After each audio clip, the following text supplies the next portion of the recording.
Liverpool 0, Manchester United 0. What a game. Ronaldo! It's one of the great Old Trafford comebacks! Astonishing! Oli got what he wanted from this game. We as fans wanted to win this game. But Oli did not want to win this game. He got what he wanted. Oli came to Anfield for a draw.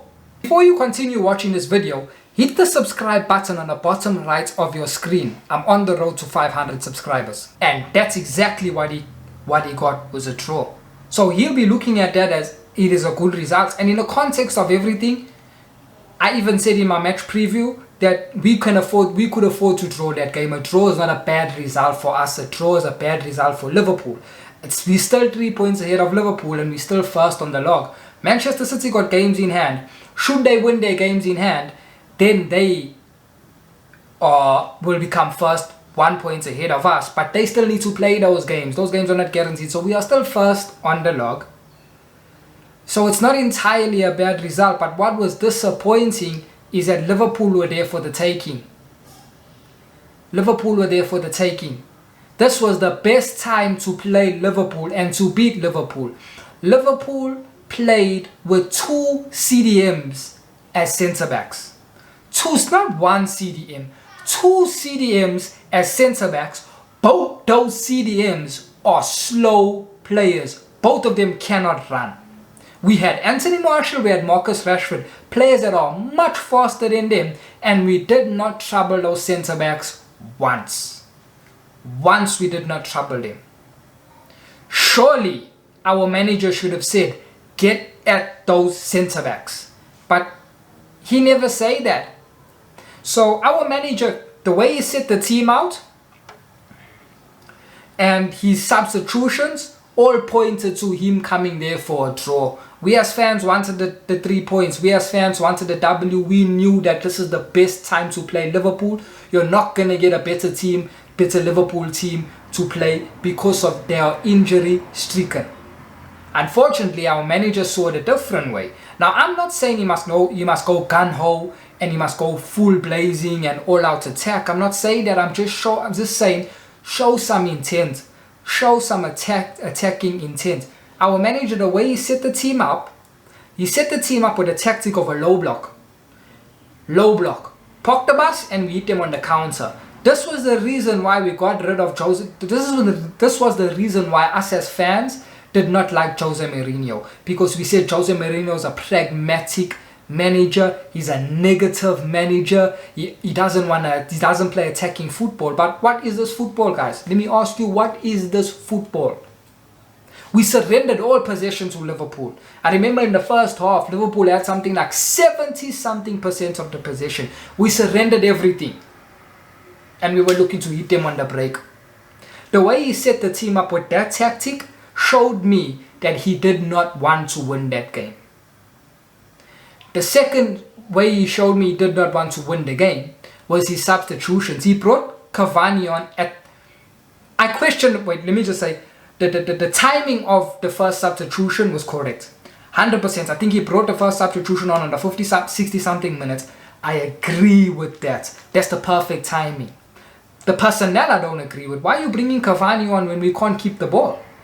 Surely he should have maybe taken off one of the midfielders or even one of the attackers and brought Donny van de Beek on. Someone that can keep the ball for us. Because we couldn't get hold of the ball. We were lacking in our passing. So you need someone like that. We saw our attackers were starving.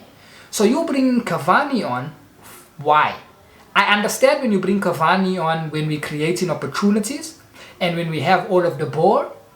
Then I understand bringing Cavani on. Then I understand playing with Cavani. That's why I even said this was not a game for Cavani to start, because I knew we weren't going to have the ball, but I did not know it was going to be so bad. So when you don't have the ball, you can't play with Cavani, because Cavani is a number 9, the out and out number 9. Cavani wants to score goals. In order for you to score goals, you have to have the ball. So he's not a counter-attacking player. He's not fast. He's lost a bit of his pace. He was never fast, but he's old now, so you can't expect him to run as the football only wants to play counter-attack. So bringing on Cavani, I don't understand bringing on Cavani. The timing of this first substitution, 100% good. But bringing on Cavani, I don't understand that. Bring on Donny van de Beek. Even if you took off Martial or Rashford, which I'll get into, but even if you took off one of them and brought on Donny, I could understand that, because then Donny would help us keep possession of the ball. He'll help move the ball, and he'll help us finding that final pass. We lacked with the final pass. Paul Pogba lacked with the final pass. Bruno Fernandes was atrocious with his passing. So we needed someone to find that final pass. Donny van de Beek could help us. But to bring on Cavani, which I don't understand. Then when he brings on Cavani, he takes off Martial. Why take off Martial when Martial was better than Rashford? Rashford was the worst player on the pitch. The worst player on the pitch was Marcus Rashford. Whenever he got the ball, he made a wrong decision. His runs off the ball, I think in the first half he had something like 5 offsides. Something like that, but in the entire game I think he had about 5, 6, 7 offsides around there. He was offside every time he made a run. Now I don't understand. Marcus Rashford, when you're playing against, Marcus Rashford was playing on the shoulder of those centre backs. Fabinho and Henderson. As I said earlier in the video, these centre backs are slow centre backs. Why are you playing on the shoulder of those centre backs? You are much faster than those centre backs. I can understand when you're playing on the shoulder of the likes of a Van Dijk, the likes of a Varane, the likes of a Koulibaly, the likes of a Upamecano. I can understand a little bit you playing on the shoulder, even though Marcus Rashford is faster than most of those defenders, but they can run. They can run, so I can understand playing on the shoulder. I can't understand playing on the shoulder when you're playing against slow CDMs that are converted into centre backs. I don't understand that. Marcus Rashford can give them a lead start and still beat them.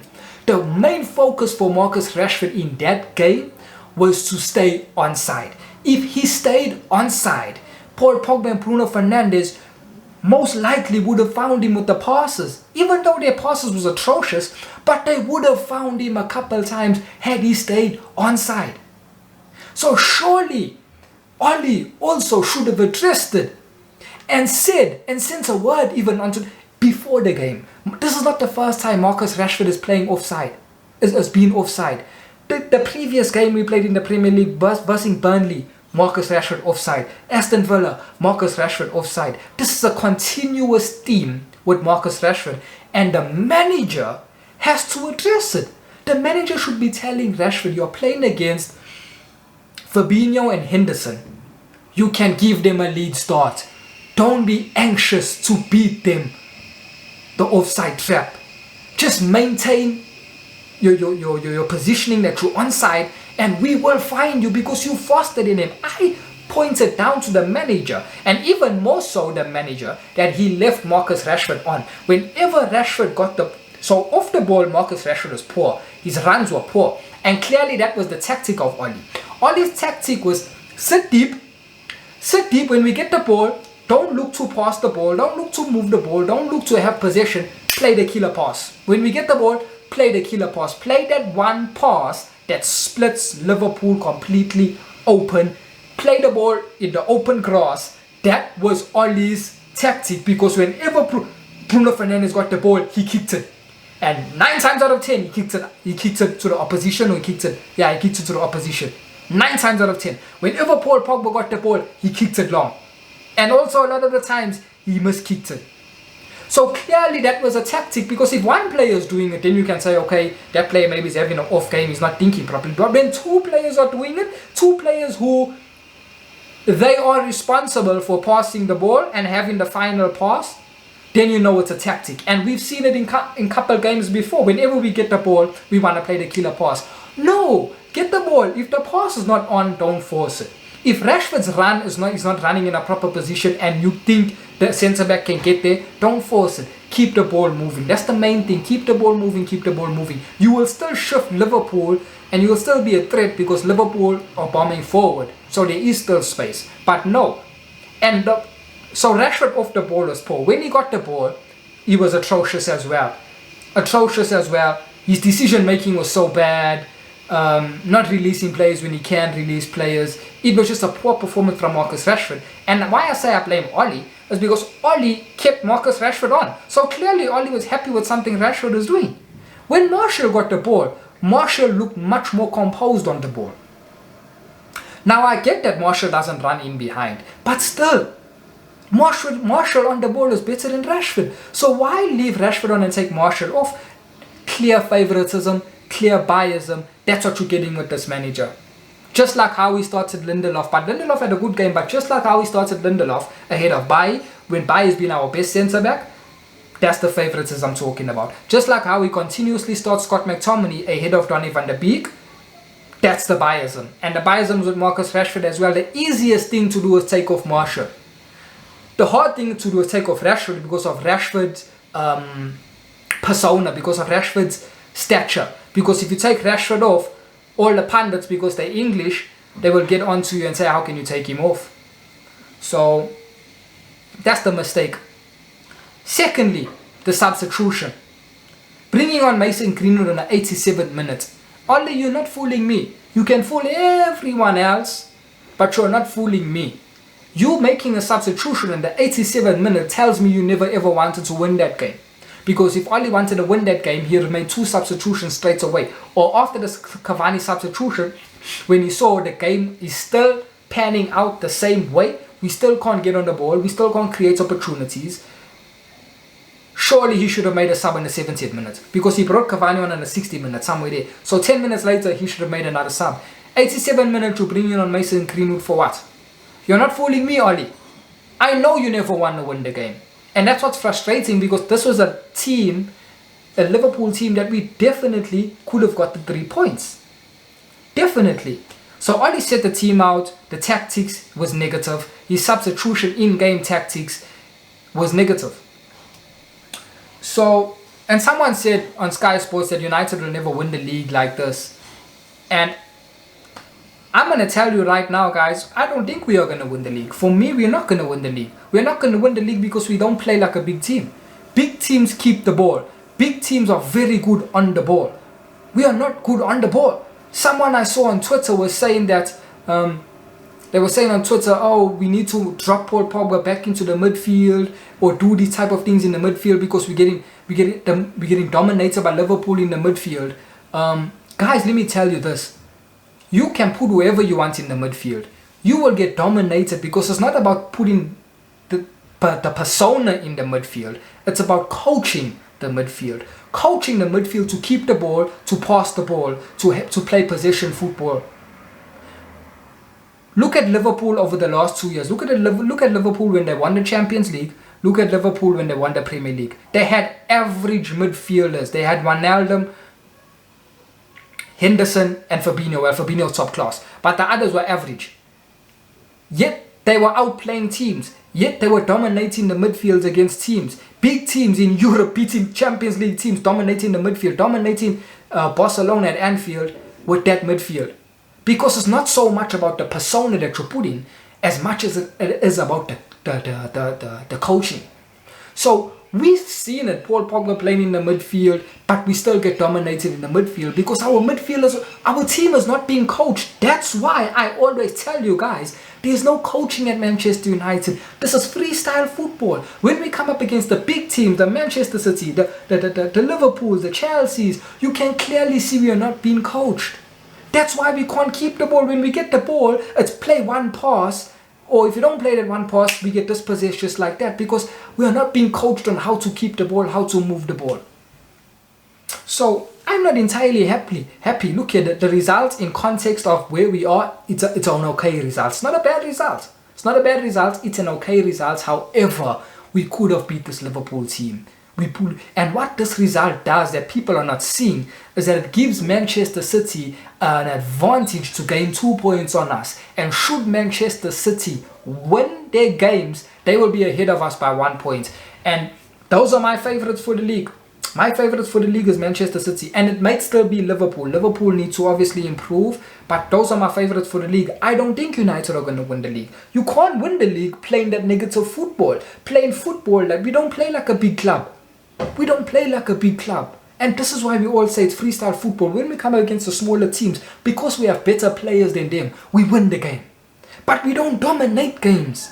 We don't dominate games. Now when we come up against teams that have players of our quality and some better than us, We can't beat those teams. When this season, Oli has not beaten a top 6 team. Because his only tactic is counter-attack. It was working last season when Oli was still new and the team was new and no one really knew what United were about. Until they began to study United and they began to see, oh, wait a minute. United, whenever they play us, big teams, they always sit back and want to hit us on the counter. So they've negated the counter now. They've identified our strength, which is the counter, and they've nullified that. That's why we cannot beat the big teams. So I'm not entirely happy. And you know, from the best players on the pitch from a United point of view was our backline. Our back four were extremely good, and all props to them, credit to them. They were outstanding. Luke Shaw outstanding, Maguire outstanding, Lindelof outstanding, Wan-Bissaka outstanding. Those back four was extremely good. But once you go beyond them, that's where you see average and poor performances. Scott McTominay was an average performance. I thought he done okay. In the first half, they were finishing Scott's. I even saw one moment they slipped the ball through Scott's legs. They gave him a nutmeg. But he came into the game. The second half, I thought he done okay. He was okay. Fred was okay. But the attacking players, Paul Pogba, Bruno Fernandes, Martial, Rashford, poor performances. I don't know what was it. I don't know. It was the tactics of the manager. Clearly, it was the tactics of the manager, but it was poor. Taking Martial off on the 60th minute was a poor decision when Rashford was bad the whole game and he continued to be bad. Then you've got Bruno Fernandes that looks like he has discipline problems. It's not the first time. You're taking Bruno Fernandes off and he doesn't want to come off. And he's screaming and shouting. Wait a minute. Is this guy bigger than the club? Because if that was Paul Pogba, the fans would have got on his back and saying, why is he shouting like that? Come off the field. But I don't expect anyone to bring it up because it's Bruno Fernandes. He's the golden boy. I get it. I get it that we are where we are also because of Bruno. But that type of behavior is unacceptable. But be it as it may, guys, for me, we just have to hope that Manchester City at least draw one of these 2 games in hand that they have. If they draw the game, one of them, then I think we'll still be on top, yes, or they will.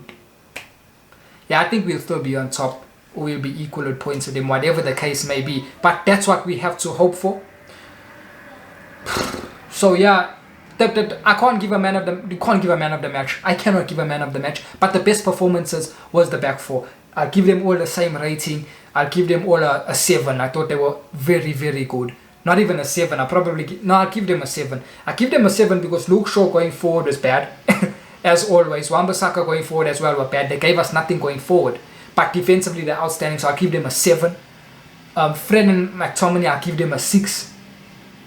And then the front four, Paul Pogba a 6. Bruno Fernandes a 5. Martial a 6. Rashford a 4.